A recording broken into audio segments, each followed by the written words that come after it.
Ассаламу алейкум вараматуллаху баракату. Это продолжение цикла передач «Ингушетия 1989 год, 1992 год. Как это было?». В прошлой части, в предсловии, я сказал, что в этом видео я разберу именно те устоявшиеся мнения, причины и факторы, приведшие к конфликту в Пригном районе, которые бытуют среди осетин и ингушей, но где у каждой из сторон присутствуют неудобные факты, о которых не то чтобы принято просто умалчивать, а складывается такое ощущение, что уже на них наложено табу. Я убежден, что именно умалчивание тех самых неудобных фактов с обеих сторон нас и делает заложниками ситуации, из которой не можем выбраться самостоятельно. И как сказал Алик Бухаев в одном своем эфире, нас всегда будут использовать третьи стороны. Плохие отношения между астинами и ингушами ставят на нас прицел. Астин и ингушей всегда будут использовать разные третьи силы для того, чтобы навести какой-то шухер в России, спровоцировать войну, спровоцировать действия. И от этого будем страдать как мы, астины, так и ингуши. Ну что ж, начнем именно разбор, так как у нас очень много будет материала. Сразу предупрежу, видео, которые некоторые я буду вставлять именно 90-х годов новостные ленты. Там, если в андроидах бывает глюк, если не будет звука, то нужны наушники. В наушниках этой проблемы не бывает почему-то. В айфонах тоже. Так вот, начнем мы, наверное, с осетинской темы. Ингушскую разберем следом. Там тоже у меня есть что сказать и существенные вопросы. Мы разберем осетинскую версию. И тут нужно обозначить именно те тезисы, на которых строится, так сказать, вот эта интерпретация.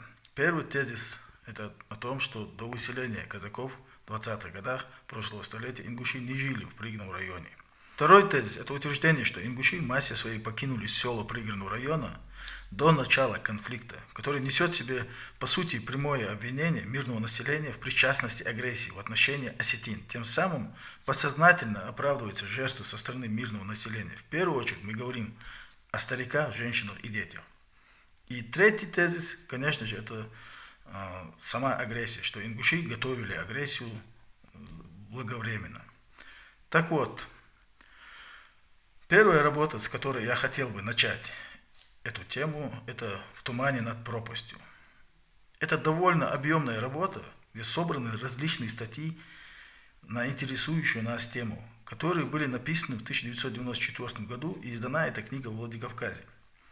В этой работе, несомненно, есть ценные материалы. Статьи из газет Северной Осетии в период того конфликта для меня очень важны, на которые мы и будем ссылаться, но также в этой книге есть удивительные вещи. Я сейчас не буду говорить о приведенной там исторической справке, на которой в 90-м году на встрече ведущих историков ЧССР и СОССР, такие как Блиев, Заров, Муталиев, Мужихоев, Музаев, Вацуев, был дан исчерпывающий ответ. Но меня удивляет другой факт. На странице 189 имеется доклад председателя Верховного Совета СОССР Галазова, где он также пускается в исторический экскурс, говоря, что в селах Пригного района ингуши жили всего 20 лет.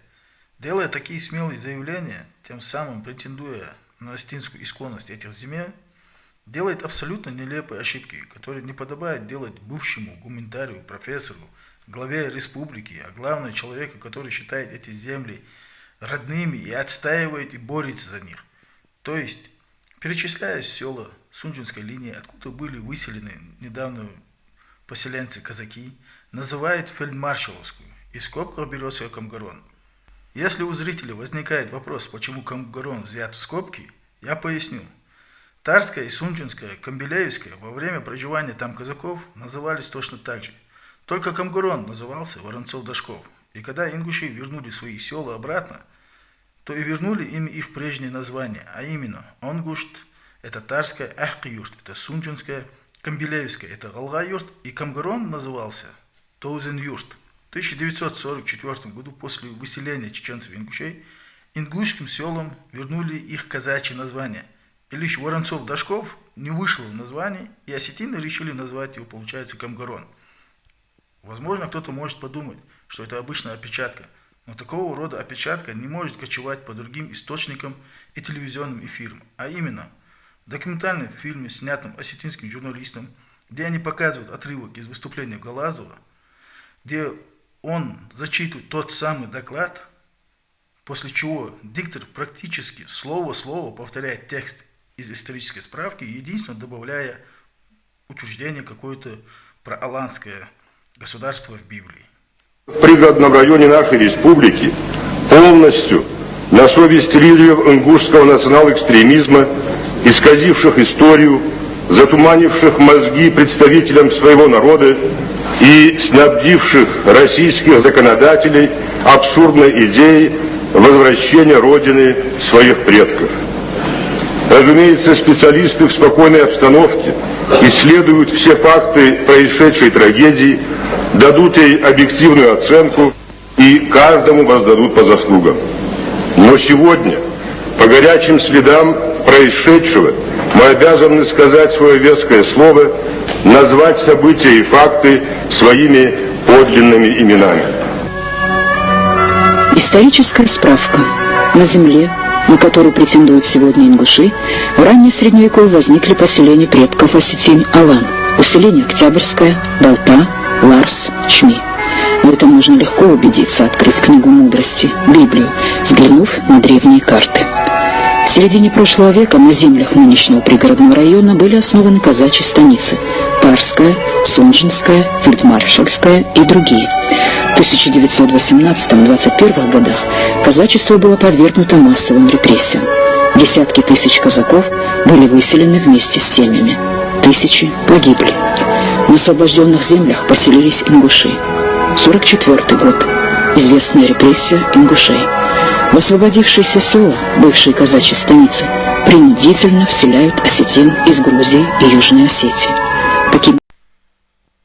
Вы, наверное, заметили, что в фильме, как и в докладе, доносится такая мысль, что ингуши там вообще никогда не жили, а появились они там только после выселения казаков, и перечисляя эти села, опять называется Фельдмаршаловское. Ты знаешь село такое, станицу Фельдмаршальское? Не знаешь. Так вот, перед въездом в Алхасты с правой стороны находилась станица Фельдмаршальская. А вот Артур Цуциев тоже знает, где находилась Фельдмаршалская. В этом плане его монография по осетино-ингушскому конфликту является собой самой объективной с осетинской стороны. Хотя и к его работе у меня есть вопросы, но об этом чуть позже. Я не буду зачитывать его работы, ограничусь лишь несколькими скринами, потому что она есть в свободном доступе и любой может ознакомиться с его работой. Монография историка, кандидата или профессора наук остается монографией, а доклад, сделанный на съезде Верховного Совета СССР председателем этого Верховного Совета Галазовым, сделанный 10 ноября 1992 года, является доктриной народа. Что я этим хочу сказать? Что до тех пор, пока мы не перестанем заниматься явными подлогами, делать фальсификации, мы не то чтобы проблемы не решим, мы даже не сможем элементарно говорить друг с другом. А так и останемся куклами для политической игры третьей стороны, которые с радостью будут использовать межнациональные распри. Подводя такой промежуточный итог первого тезиса, я хотел бы сказать, что по сути это самый легкий вопрос, который лежит на поверхности и для исследователя не составит любого уровня труда, если он будет беспристрастный и более-менее объективный, который желает какого-то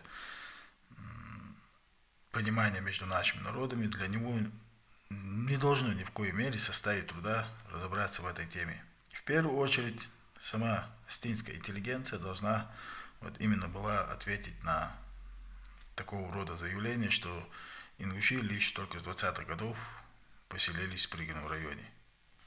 Ну а теперь давайте поговорим о втором тезисе, о том, что ингуши заблаговременно мирные жители покинули пределы пригородного района и города Владикавказа.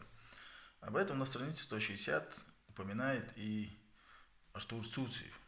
Так он пишет: последние числа октября некоторая часть ингушских семей из Северной Осетии, опасаясь дальнейшего обострения ситуации, выезжает на территорию Ингушетии. Среди осетин многие полагают, что выехавшие знали о готовящейся против осетин агрессии. И тут уместно будет привести материалы из постановления Генеральной прокуратуры, где на странице 44 они пишут, что этот вопрос для них был первостепенным, и он тщательно исследовался. Так были допрошены директора, начальники учебных заведений и предприятий, и также соседей осетин и русских, и других национальностей. И большинство допрошенных по этим вопросам говорят, что свидетельствует, что 30 октября основная масса ингушей трудилась на своих рабочих местах. Массовый отток ингушей в городе Владикавказе возник только после начала вооруженного конфликта. И далее, говоря о том, что 30 октября была суббота, то есть намечались выходные, и некоторые семьи могли и в гости поехать. Далее Генпрокуратура приводит также довод, говоря, совсем не вяжется заявление об осведомленности ингушского населения от дня начала вооруженного конфликта с тем, что в лице ингушской национальности, которые в сведомо органов государственной власти СССР незаконно лишили свободы 31 октября и позже, оказался командир несостоявшейся гвардии Ингушетии Беков и, пользующийся уважением ингушского народа, заместитель министра юстиции Батхиев Арапиев, заместитель генерального директора Северокавказского научно-исследовательского института сельского хозяйства Катиев, управляющий трестом Кавказ Трансстрой Баркинхоев, Аушев, заместитель начальника следственного отдела МВД СССР полковник милиции Баркинхоев, народный писатель Ингушетии Базоркин, народный депутат СССР Далаков и другие.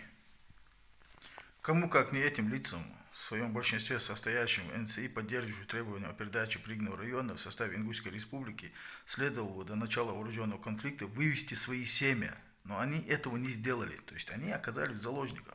И это обстоятельство еще раз подтверждает неопровержимость вывода следствия о том, что на начало вооруженного конфликта именно на 30-31 октября никем заранее не планировалось. Между тем, вся складывающаяся ситуация 20 числа октября в регионе конфликтная ситуация на фоне наличия у населения огромного количества огнестрельного оружия указывает на неизбежность конфликта, который мог начаться в любой из дней после 22 октября 1992 года, что не было секретом ни для властей Северной Осетии, ни для органов власти Российской Федерации. И вот тут я продолжил бы эту мысль, именно то, что 20 числа октября конфликт мог начаться в любой день, с 20 числа по 30 октября, в любой день, повторяюсь, и что власти СССР и также российские власти были осведомлены этим, но прежде чем я зачитаю некоторые материалы, я хотел бы дать послушать вам одно высказывание. Буквально за 3-4 дня Дудаев дал интервью, где четко сказал свою позицию, что он не будет вмешиваться в конфликт между остинами и ингушами. В этих условиях такая теория, что конфликт между остинами и ингушами был спровоцирован Кремлем, чтобы вытянуть Дудаева, она уже выглядит несостоятельной, потому что он уже озвучил свою позицию. Или же события уже так быстро развивались, что тормознуть их не успели. Как ты думаешь? Как вариант.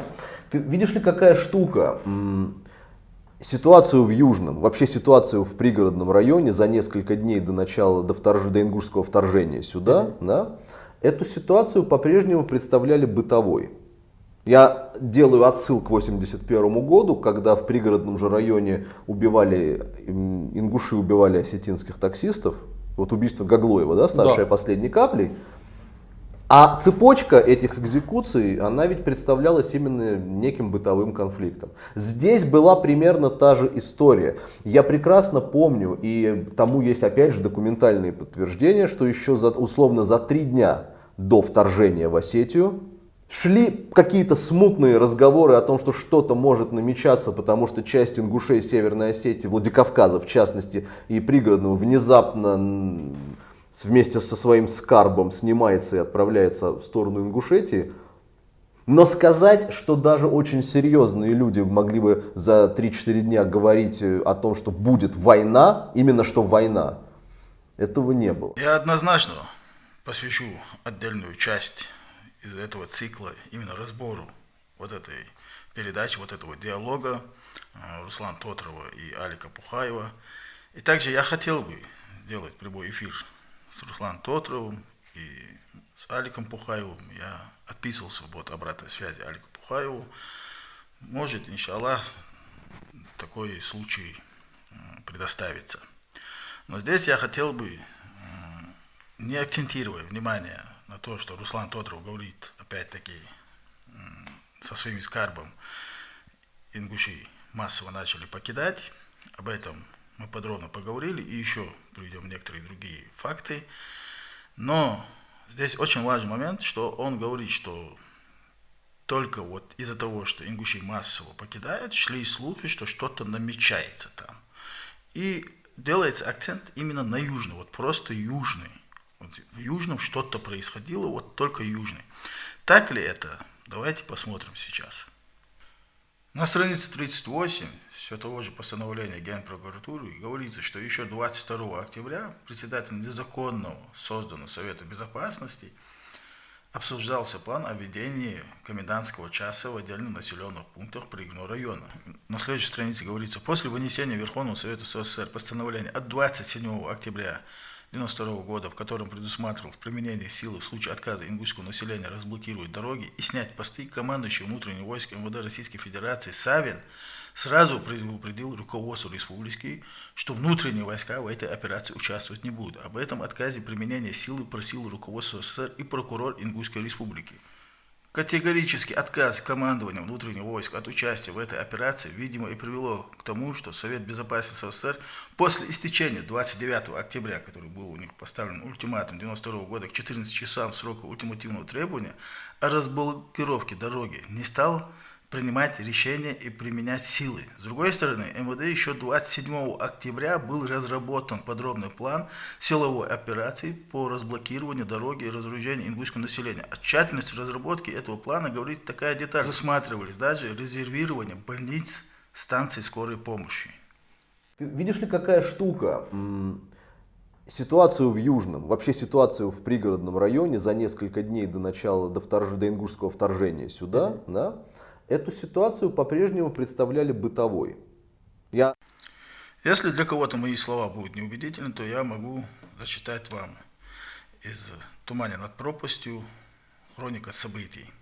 На странице 292 говорится, 22 октября в поселке Южный в результате перестрелки при попытке захвата сотрудников органа МВД убиты 2 работника милиции и 3 ранены. Националистические настроения группировки из числа лиц ингушской национальности воспользовались трагическими событиями для разжигания межнациональной розни и открытого противодействия органам власти, незаконного вооруженного формирования в местах компактного проживания ингушей.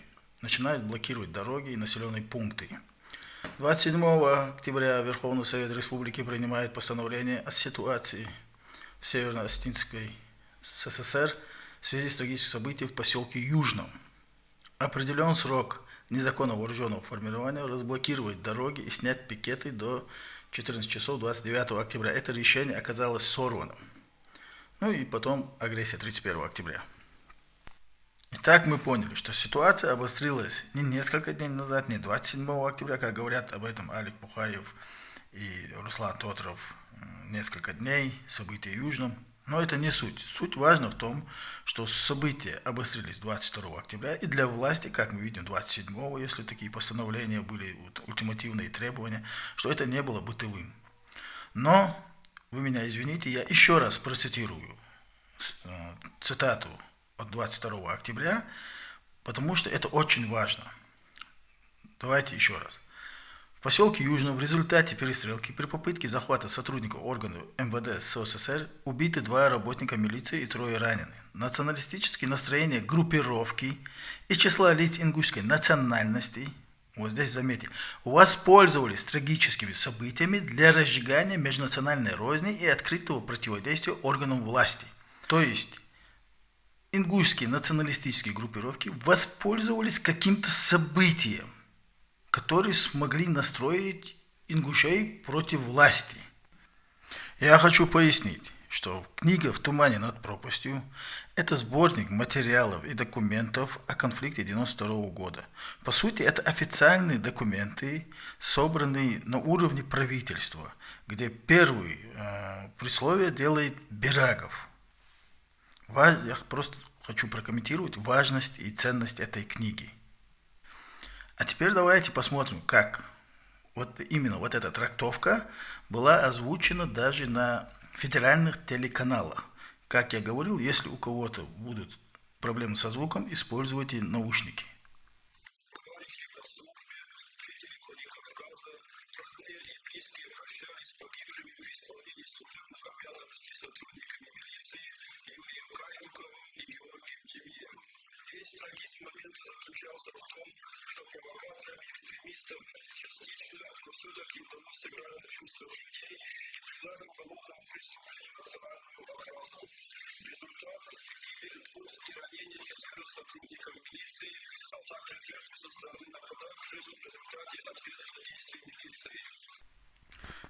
Так, вести, которые мы сейчас посмотрели, примерно ориентировочно за 25-26 октября, так как у осетин традиция хоронить на третий день, как мы знаем, как у православных, и там репортаж с траурного мероприятия.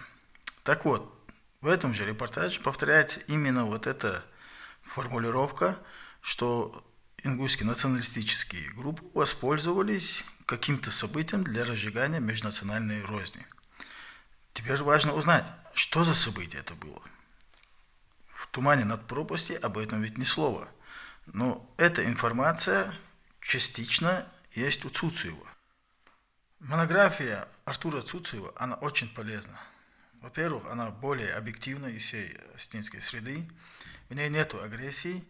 И самое важное для меня, где я взял много пользы, это его работа, она более как психологический портрет осетинской и ингушской, что на определенном периоде, как происходили эти процессы, какое мировоззрение, какие шаблоны действовали у тех и у других, и к чему это приводило, что приобретали, что теряли тем самым. В этом плане, невзирая ингуш, осетин или другой любой национальности, я всем советую прочитать эту книгу именно как психологический портрет, чтобы увидеть другую сторону, скажем так, обратную сторону Луны. И это не говорит, что я всем согласен то, что излагает Артур Цуцуев, потому что в силу своих каких-то объективных обстоятельств он мог не знать, но я уверен, что те факты, которые он увидел, он изложил вот именно как события 22 октября. И здесь он пишет: 22 октября убийство двух ингушей Хаутиева и Пугиева в поселке Южном, как потом выяснилось, в результате конфликта с двумя милиционерами МВД Северной Осетии. В поселке Южном собирается значительная толпа ингушей.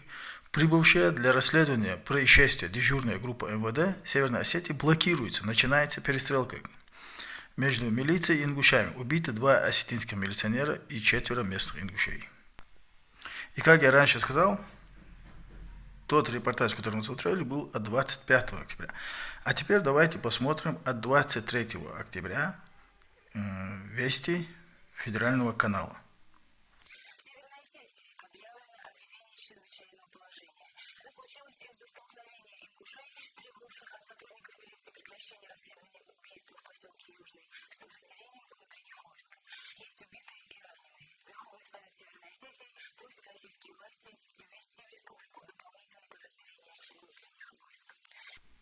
Так, что же это происходит?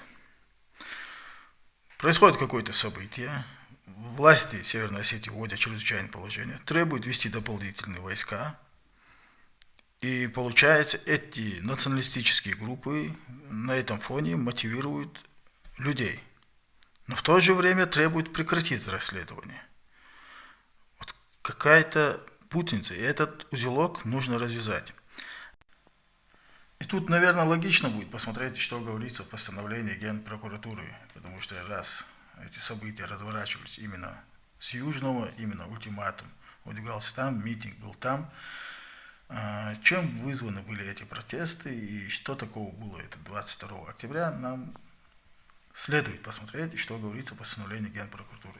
И вместо того, чтобы самому зачитать вам текст, поставить скриншот из постановления Генпрокуратуры, я думаю, целесообразно будет сделать ставку из эфира Артема Платова, где он зачитывает именно этот нужный нам момент. Во-первых, это для разнообразия. Во-вторых, у него дикция получше, чем моя. И в-третьих, нет, я не являюсь его, скажем так, поклонником или постоянным зрителем даже. И не считаю, что то, что он делает, такой огромной пользы, как многие ингуши предвосхищаются им, это я понимаю. Но я наоборот считаю, что вместо предвосхищения нужно самим брать и работать с этими материалами. И именно это я и хочу показать, что недостаточно просто взять какой-то материал и зачитать. Мы не умеем, вот я много раз это повторял, и я сейчас наглядно хочу это продемонстрировать, что мы не умеем работать, ставить вопросы и находить ответы. Именно то, о чем я не раз повторял. Давайте посмотрим. Таки постановление Генеральной прокуратуры Российской Федерации.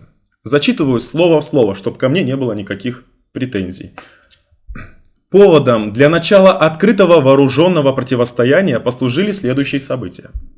20 октября 1992 года принадлежащий ОМОН МВД Северной Осетии БТР-80 под управлением водителя Чсиева совершил наезд на 12-летнюю ингушку Гадаборшеву Мадину, в результате чего последняя погибла. Только сторонам удалось прийти к соглашению не делать из этого дорожно-транспортного происшествия и повода для ухудшения и так накаленной обстановки, как было совершено новое преступление, жертвами которого опять оказались ингуши.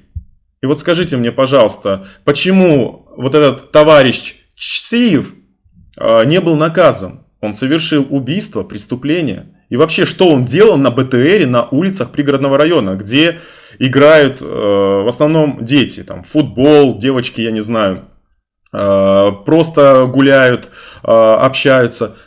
Что он там забыл? 22 октября 1992 года в 2 часа ночи работник ГАИ Ленинского РОВД города Владикавказа Сюсин совершил умышленное убийство из табельного оружия ингушей Хаутиева и Пугиева. Это преступление взбудоражило все ингушское население. Примерно в 22 часа этого же дня в районе поселка Южный около 300 ингушей блокировали оперативно-следственную группу МВД Северной Осетии.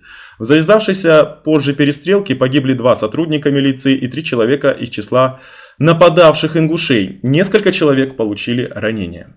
По указанным случаям возбуждены уголовные дела. Расследованием, проведенным следователями Объединенной следственной группы, установлено, что в действиях водителя БТР Чсиева отсутствует состав преступления. Уголовное дело по факту гибели Гадаборшевой Мадины прекращено. Это справедливо, как вы считаете? Я считаю, что это несправедливо, его нужно было наказать, потому что это действительно был умышленный наезд, но никак не случайный. Далее, обвиняемый Сюсин был арестован, но под воздействием явившейся в прокуратуру Северной Осетии СССР вооруженной группы мера пресечения ему была изменена. Освобожденный из-под стражи Сюсин от следствия скрылся и в дальнейшем участвовал в боевых действиях против ингушей. И вот тут вы, наверное, заметили, что Артем Плата зачитывает 2 эпизода. Один эпизод, он состоит из нескольких моментов. Это именно убийство 2 ингушей и потом перестрелка в Южном. И также момент БТРа и девочки. И вот именно в этом моменте БТРа и девочки Артем Плата ставит вопрос и как бы находит ответ. Это то, о чем я говорю. Но используется это именно ради воздействия на эмоции. И это, я считаю, не то, что недопустимо, это неправильно, оно ни к какому итогу не приведет.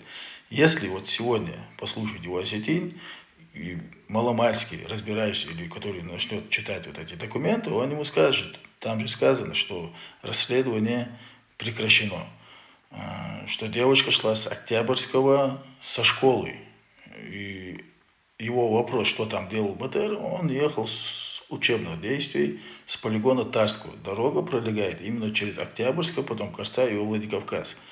Девочка шла с Октябрьской школы в Корса, и вот именно на мосту произошел вот этот инцидент. Да, даже если это было неумышленное убийство, как на девочке-то не написано, что она русская, что она осетинка, как этот водитель мог знать. И если бы он ее задавил, он уехал бы, там этот момент тоже надо будет разобрать, он сам остановился или его остановили. Но именно как он говорит, и я считаю, что это было умышленно, этих доказательств сейчас в Руси нет, это лишний спор и просто переход, ты сам дурак, и в таком роде на пинг-понг. А именно момент, который я говорю, что нам нужно ставить вопросы и находить ответы, это именно тот момент, который он зачитывал 22 октября 1992 года. И вот тут, давайте я все-таки зачитаю его заново, все-таки я не удовлетворился. Хоть и дикция получше, но осадок какой-то остался. 22 октября 1992 года в 2 часа работника Ленинского РОВД Владикавказа Сюсин совершил умышленное убийство из табельного оружия ингушей Хаутиева и Пугиева. Это преступление взбудоражило все ингушское население. Примерно в 22 часа этого же дня в районе поселка Южный около 300 ингушей блокировали оперативную следственную группу МВД Северной Осетии. В завязавшейся позже перестрелки погибло 2 сотрудника милиции и 3 человека из числа нападавших ингушей. Несколько человек получили ранения. По указанным случаям, то есть подводится итог, по указанным случаям уголовное дело расследования, проведенное объединенной следственной группой, установлено, что действия водителя БТР Чсиева отсутствует состав преступления уголовного дела по факту гибели Годоборшевой прекращено. Обвиняемый Сусин был арестован, но под воздействием явившейся в прокуратуру СССР вооруженной группы меры пресечения ему была изменена. Освобожденный из-под стражи Сусин от следствия скрылся и в дальнейшем участвовал в боевых действиях против ингушей. И вот тут у Артема Плата и да у любого другого исследователя должны были возникнуть вопросы следующего рода. А именно, что за следственная группа 22 часа ночи, и почему ингуши ее блокировали, и почему собрались эти 300 человек. Как 300 человек могут быть против? Я понимаю, если было бы 1-2 человека, которые в чем-то замешаны в этом деле. Но 300 человек не могут противиться следствию именно в убийстве ингушей. Это нереально. Этот вопрос требует ответа. И также, когда был задержан Сусин и когда он был отпущен. Потому что из текста постановления именно может сложиться такое мнение, оно будет обосновано, что его отпустили именно после разгара конфликта, именно 31 числа. И вот так ли это? То есть, если он был отпущен до 30 числа, то это уже совсем другая ситуация, совсем другая картина будет вырисовываться. Тут нужно ответить на эти вопросы, то есть есть узелок, который до конца не распутан, есть ниточки, за которые нужно тянуть. И дальше, который материал еще должны рассмотреть, это справка. У нас еще есть дополнительная информация, у нас этот узелок будет развязан, иншаллах. И справка Генпрокуратуры – это работа более сжатого формата, более менее объемная, но где содержится более важная информация, скажем так. То есть это подведение итогов, можно сказать. И она есть в открытом доступе, но на нее ссылки были бы на анонимный лайв-журнал или ВКонтакте, и если бы сидел мой оппонент, он бы не принял бы ее просто-напросто. Ввиду того, что не доверяя этим источникам, может быть, даже умышленно, неумышленно не так скопировали, не так отредактировали, всякое может быть. И поэтому я потратил свое время, чтобы найти из более достоверного источника, где будет опубликована эта работа, справка Генпрокуратуры. Ну, как говорится, кто ищет, тот находит. Так вот, я нашел интересную книгу Михаила Жерхова «Семена распада войны и конфликта на территории бывшего СССР». И там на странице 445, 8 глава, осетино-ингушский конфликт. Чтобы убедиться в его объективности, можно посмотреть литературу и источники, которые он использовал.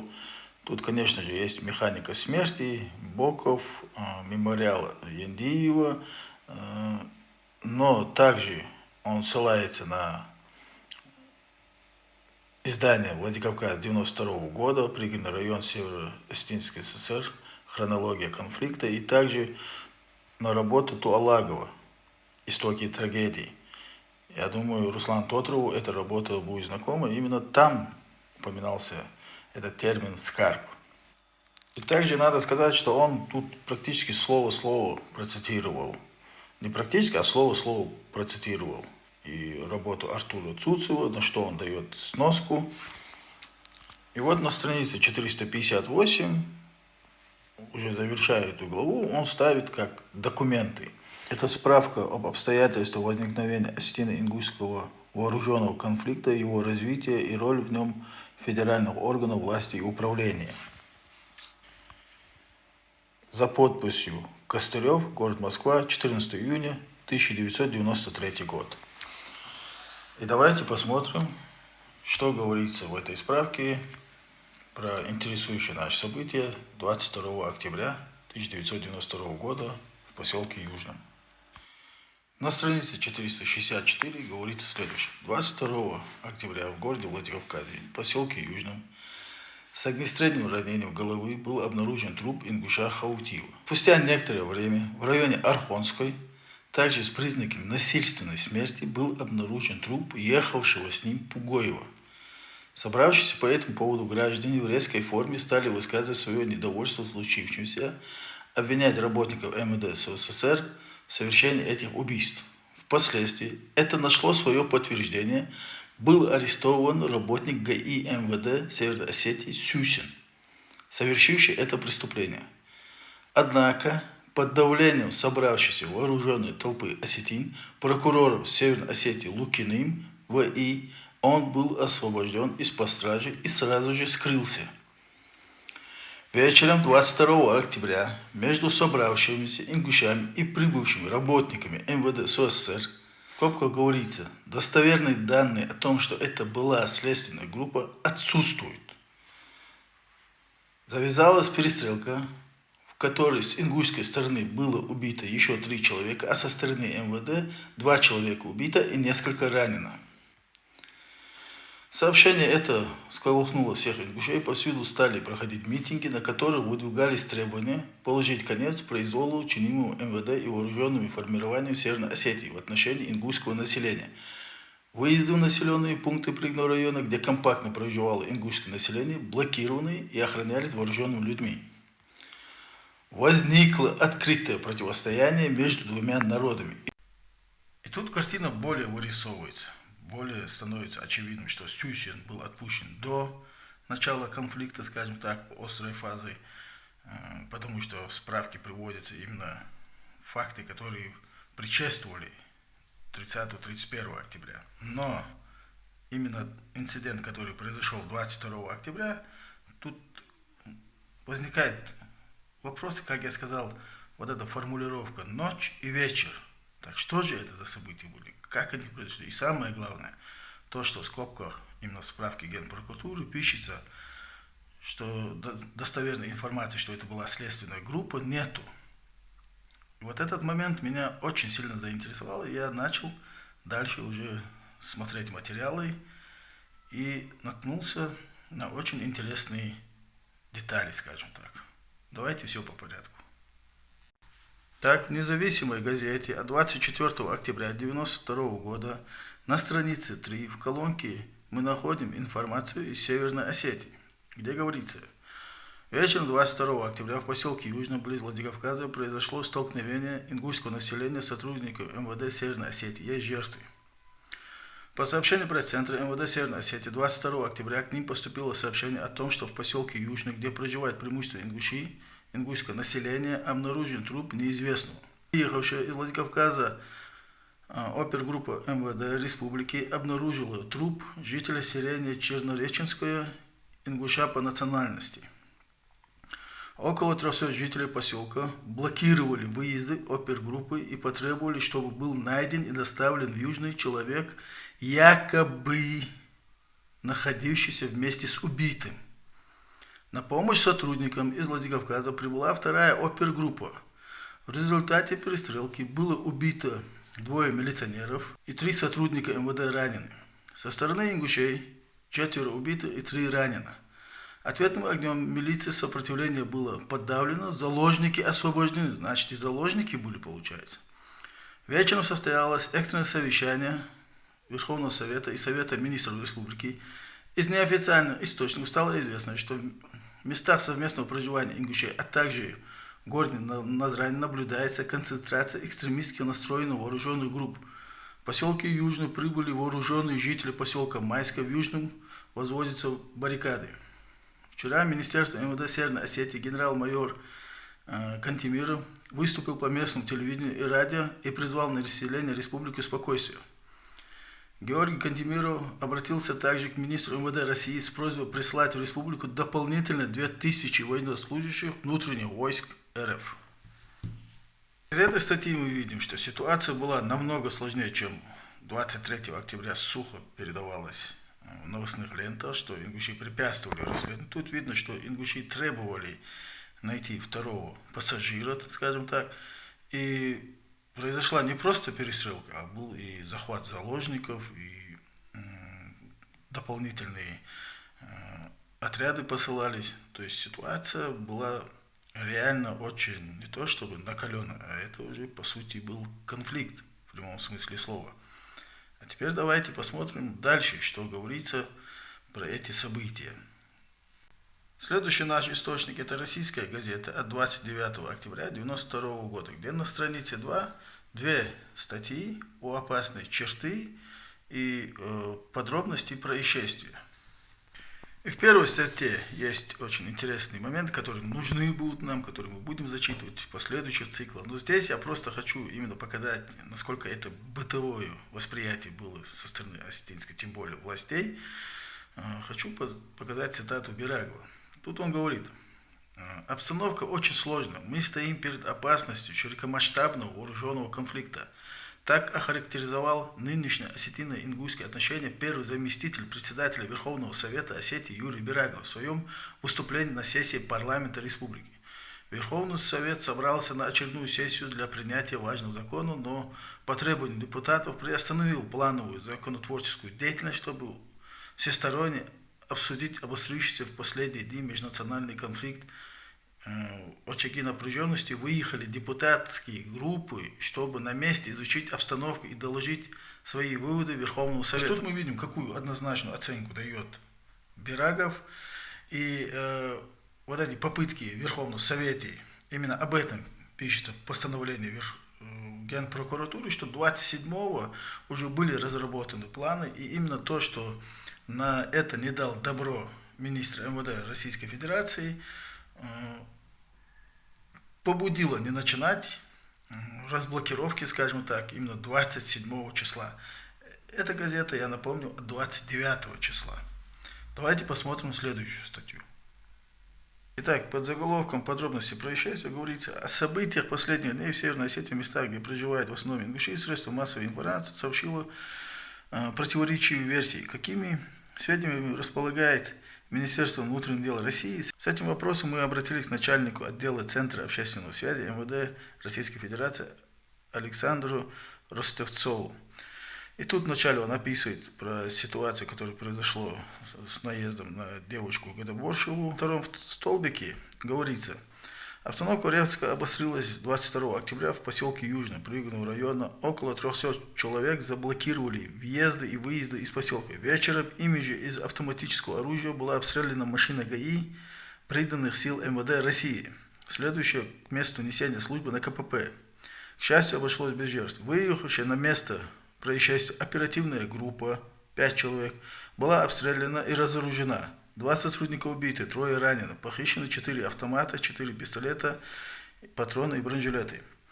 Огонь был открыт и по прибывшему в поселок на БТР дополнительному наряду, состоящему из сотрудников милиции и военнослужащих внутренних войск.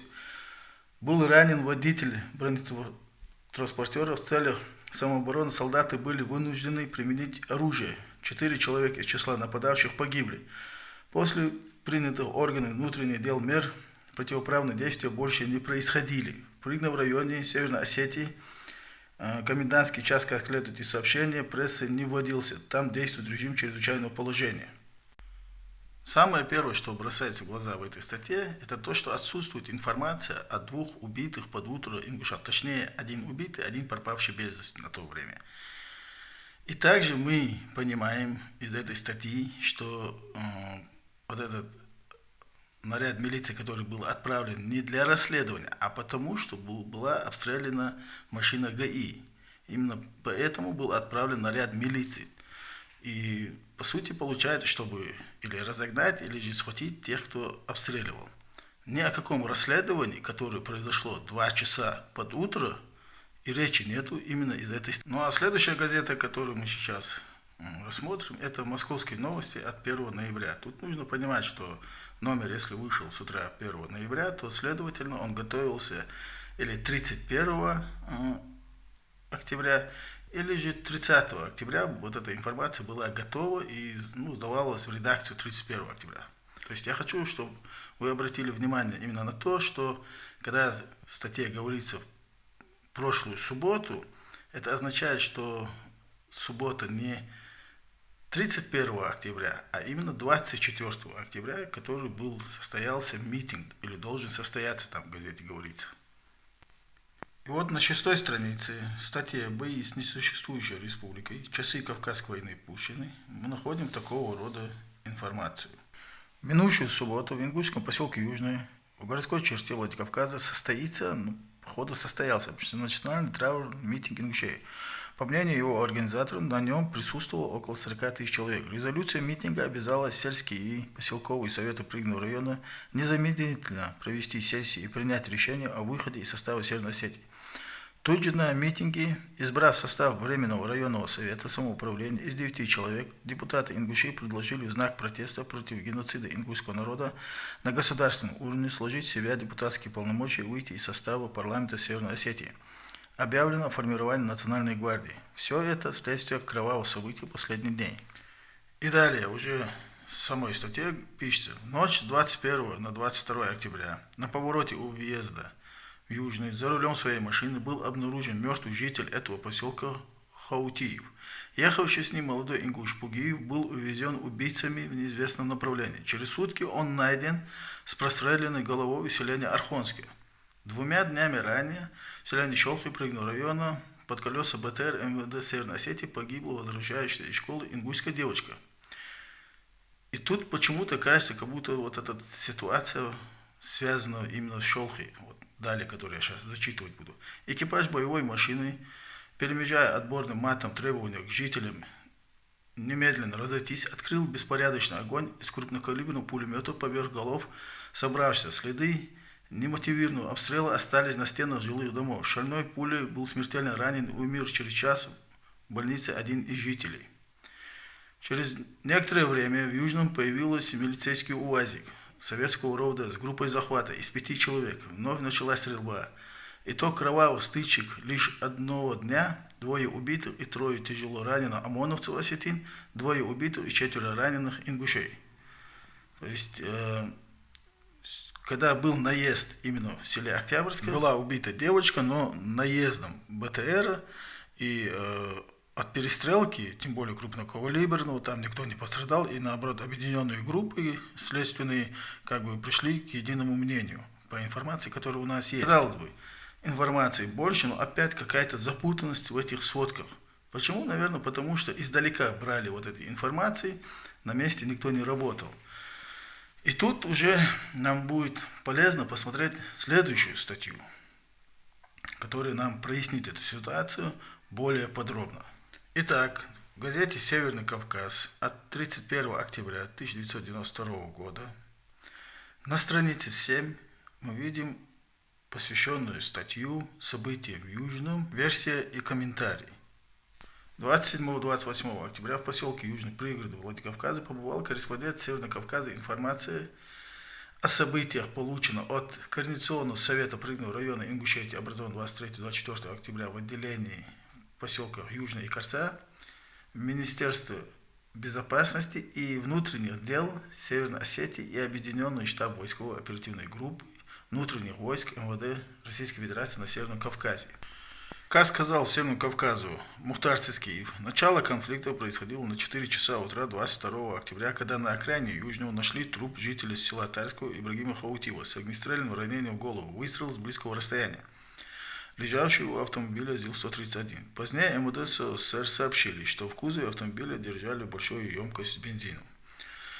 Бывший в машине двоюродный брат Хаутиева, Умар Пагиев, был найден убитым позднее у дороги Архонская-Беслан. В машине остались нетронуты 57 тысяч рублей. Ингушская сторона сообщила, что по версии работников милиции между братьями случилась перестрелка, убийца бежал, заметая следы. Родственники Хаутиева Пугиева с версией не согласились. По сведениям, сообщенными КСПР, 26 октября из МВД поступили данные, что убийца Пугиева и Хаутиева найдены. Ими оказались офицер милиции Сюсин, русский, и инспектор УГРО Солагаев, осетин. Сюсину удалось бежать из-под стражи. Перед тем он взял вину за убийство на себя. Если его не найдут, то, как полагает ингушская сторона, Солагаева выпустят за отсутствием улик. Далее, по данным ингушей, не было выполнено их требование срочно выслать на место происшествия судебно-медицинскую экспертизу. Официальная же сводка МВД СССР утверждает, что группа работников милиции встретили угрозами, мешали работать. В 18:30 того же дня, по информации КСПР, в Южный прибыл БТР-80 без бортового номера, пытавшийся проехать в сторону селения Терк, враждебно встречено собравшими ингушами. Он на ходу открыл огонь из пулемета, смертельно ранил М. Ахильгова из села Чернореченское. Бронемашины преградили путь к КАМАЗ. БТР развернулся, продолжая беспорядочную стрельбу. Корреспонденту СК показывали следы пуль в фасад жилых домов номер 51-53 по улице Бульварная. Один из них пробил холодильник, стоявший на лоджии. БТР уехал в сторону Тарской. Затем по тем же данным в Южном отмечались появление белых «Жигулей». И снова завязалась перестрелка. Следующий этап — приезд группы захвата на УАЗ-469, которая обратилась к собравшимся ингушам с требованием разойтись. По словам очевидцев, в неприемлемой форме. Итог новой перестрелки: с осетинской стороны убито двое, Джимиев и Кайтуков, и ранены трое. С ингушской стороны убиты Ахильгов и Катиев. Ингуши предупредили, что пока не будет установлена судьба Пугиева, все еще числящихся к этому моменту пропавшим без вести, тела осетинских милиционеров не отдадут. На месте происшествия была организована засада. В 1 час 30 минут 23 октября она завязала бой с 4 БТРами, в экипаже которого был полковник милиции Сикоев и народный депутат РФ, замминистра внутренних дел СССР генерал-майор Батагов, избранный по Ленинскому избирательному округу, на территории которого находится поселок Южный. Водитель одной из бронемашин Бедоев получил тяжелое челюстное ранение. Забрав с собой один труп из обстрелянного перед тем УАЗ-469, машины вернулись во Владикавказ. Утром 23 октября в Южный прибыли сотрудники МВД и судмедэкспертизы. Ну и дальше в этой статье описывается, как после 23 октября создавался Координационный совет, какие требования, ультиматумы выдвигались, как посты ставились, и какие встречи после этого происходили между представителями ингушей и представителями власти Северной Осетии. Но нам интересно именно, какой комментарий дают официальные министерства внутренних дел Осетии. Давайте посмотрим. Ингушами стремление к мирному урегулированию воспринимается как слабость. Туда в конце концов могли приехать народное ополчение. Вот это вообще интересный комментарий. Причем тут это? Какая разница между ОМОНами, группой захвата и ополчением? С осетинской стороны никто не хочет крови, но от конфликта к конфликту становится больше и экстремистов. Подогрев ситуации идет из Назрани, что мы расцениваем как вмешательство. Если бы ингуши реально хотели установить государственность, то они бы начали определять границы в первую очередь с Чечней, так как границы с Осетией уже есть. Все удастся благополучно завершить, народ терпеливый. Ну, в этом комментарии есть интересный момент, но не в этой теме. Здесь по той теме, которая была 22-23 октября, практически нету информации, которую можно было бы сказать, вот так и так это было. Давайте посмотрим, что говорит пресс-центр МВД СССР. Уголовное преступление: выжили политический капитал. В Южном обстреляли машину работников ГАИ, прикомандированную из Тульской области. Туда выехала группа захвата советского ОВД на УАЗ-469. Их встретили огнем из засады. 2 милиционера погибли, 3 ранены. Из них одного ингуши держали в туббольнице как заложника. Затем выехала оперативная следственная группа под прикрытием 2 БТРов. В присутствии ее состав Батагова и Сикоева пресс-центр подтвердил. По ним стреляли, бросали гранаты, тогда они открыли ответный огонь. В пресс-центре сведения о неопознанном БТР-80 не располагали. Информация о существовании бензиновой трассы Чечня-Грузия по военно-грузинской дороге подтверждается, как и сведения об интернациональном составе тех, кто занят этим исключительно прибыльным делом. Но прежде чем подвести итог, давайте посмотрим еще одну. Маленькая статья, она именно на этой странице. Кровь пролилась, когда мало кто думал о национальной идее. Это статья, как бы комментарий Кусов, Владикавказ. Убийство 2 граждан ингушской национальности в поселке Южный 22 октября не имеет под собой межнациональной почвы, сообщил корреспонденту СК в пресс-центре МВД СССР.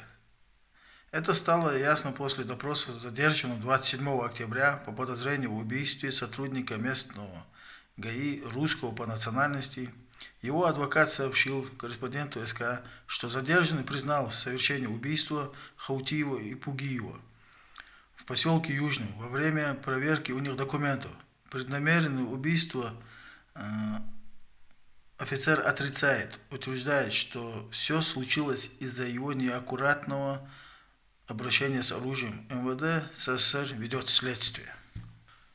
Так как видео получается очень длинным, и так как остаются еще материалы, которые я хотел бы показать и обсудить их с вами, а конкретно по второму тезису, который я озвучил в самом начале, покидали ли ингуши Владикавказ до начала конфликта, я считаю, что будет целесообразно продолжить это в следующей части, которую я планировал посвятить разбору неудобных для ингушей фактов. А сейчас, наверное, зрители ждут хоть какой-то промежуточный вывод на основе тех материалов, которые я показал в этом видео. Самое главное, что я хочу, чтобы мои зрители обратили внимание, это на то, что с какой легкостью мы беремся за хвост и думаем, что это весь слон. С какой легкостью Тотар превращает сложную ситуацию того времени, межнациональную проблему на государственном уровне, в простое бытовое восприятие одной из сторон. Хотя в одной из своих статей, а точнее интервью, он сам упрекает власти за то, что они якобы межнациональный конфликт стараются свести на бытовой уровень. Я говорю про события годичной давности в Дачном, где произошла драка между остинами и ингушами. Если бы мной двигало желание просто ответить, выглядеть правым или опровергнуть, то этого интервью мне было бы вполне достаточно вкупе с видео материалом от 9 октября, прошу заметить, 1992 года, где говорится, что население Осетии было шокировано от того накала, что творится у них в парламенте. Президент России консолидации гражданскому согласию своеобразно отозвался в парламенте Северной Осетии, только что закончившейся во Владикавказе сессия Верховного Совета, накалом страстей повергла жителей республики в изумление. Если парламент Северной Осетии продолжит путь конфронтации, а к этому, судя по нынешней сессии, дело идет, не исключена возможность, что и здесь развитие событий может пойти по образцу других северокавказских республик. Видимо, в какой-то момент депутаты осознали всю тяжесть момента и за несколько минут без обсуждения приняли решение о продолжении режима чрезвычайного положения до декабря, переложив таким образом всю ответственность за возможное осложнение обстановки на внутренние войска Российской Федерации.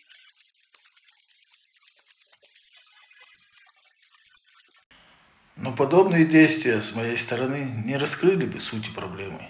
И даже приведя все вот эти материалы в данном видео, я все равно считаю, что это верхушка айсберга. Потому как каждое событие мы просто обязаны рассматривать в контексте других событий и смотреть на картину в целом, а не спешить делать выводы о своей правоте. Именно для этого я начал этот цикл передач, чтобы мы прожили заново тот период с 89 по 92 год, где мы не ограничимся избитыми фразами, где осетины видят только ингушей, а ингуши только осетин, а посмотрим на картину целиком. Как я сказал в следующей части, в самом начале мы разберем материалы, которые закроют данную часть, а затем мы перейдем к разбору неудобных фактов для ингушей. И в заключении я призываю своих зрителей читать, размышлять, а самое главное не бояться обсуждать и не бояться ошибиться. Ассаламу алейкум ва рахматуллахи ва баракатуху.